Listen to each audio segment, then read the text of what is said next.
Hello everybody, I'm Charlotte from the Chesterfield Public Library, and today we are going to be reading Bittle. This one goes out to my mom because this was my favorite story when I was little.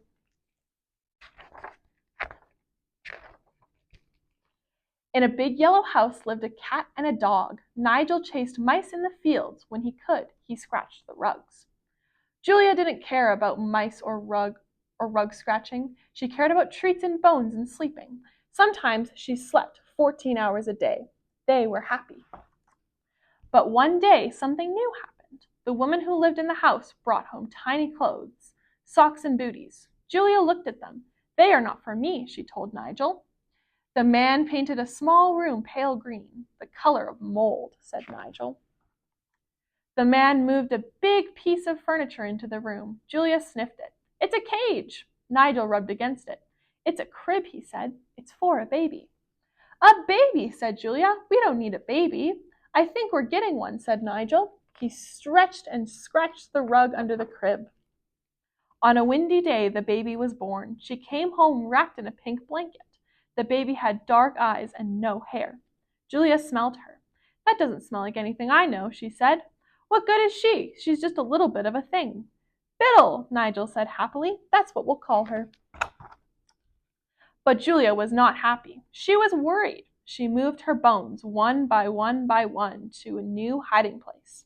They're my bones. Bittle will want them, Julia told Nigel. She has no teeth, said Nigel. Not yet. The man and woman thought Bittle slept all night long, but she didn't. Wah! Cried Bittle. Nigel and Julia ran to her crib. Julia barked. Stop that! That's a bad sound! But Bittle cried harder. Nigel jumped into the crib. He curled up next to Bittle and purred. She stopped crying. Some nights Bittle was wide awake. She wanted company. Nigel batted the mobile above Bittle's bed. He sang her a song. Meow at the stars, howl at the moon, sleep little Bittle, the sun will rise soon. Nigel meowed. He tried to howl. That's not a howl, that's a yowl, said Julia. Here's how you howl. Woo, howled Julia. Bittle liked it. Bittle smiled. Sometimes Bittle threw toys out of the crib. Bear, bunny, horse, doll, rattle, ball. Nigel and Julia brought them all back to her. Except for one. Sometimes Nigel and Julia watched Bittle until she fell asleep. This is hard work, said Nigel. He closed his eyes. But sometimes it's fun, said Julia. Nigel opened one eye and looked at Julia, surprised. Sometimes, said Julia. And they curled up underneath the crib and slept. When Bittle began to crawl, she was lightning fast. Nigel and Julia followed her in and out of the house. Bittle liked daisies in the garden. She tried to catch butterflies. I like butterflies too, said Nigel. We are a lot alike. Bittle liked the toilet in the bathroom. I love that toilet, said Julia. Bittle and I are alike too. When Bittle got tired, she slept with Nigel and Julia in a heap in the sun, her head under Julia's chin.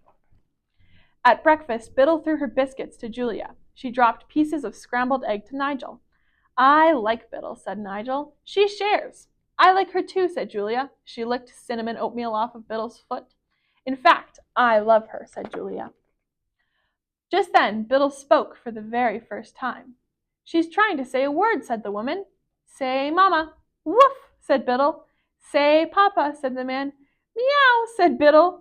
And then Bittle did something that surprised them all. It was not barking. It was not meowing. It was something that Nigel, Julia, and Bittle could all do together. Woo! The end. Thank you for joining me for Storytime, my friends.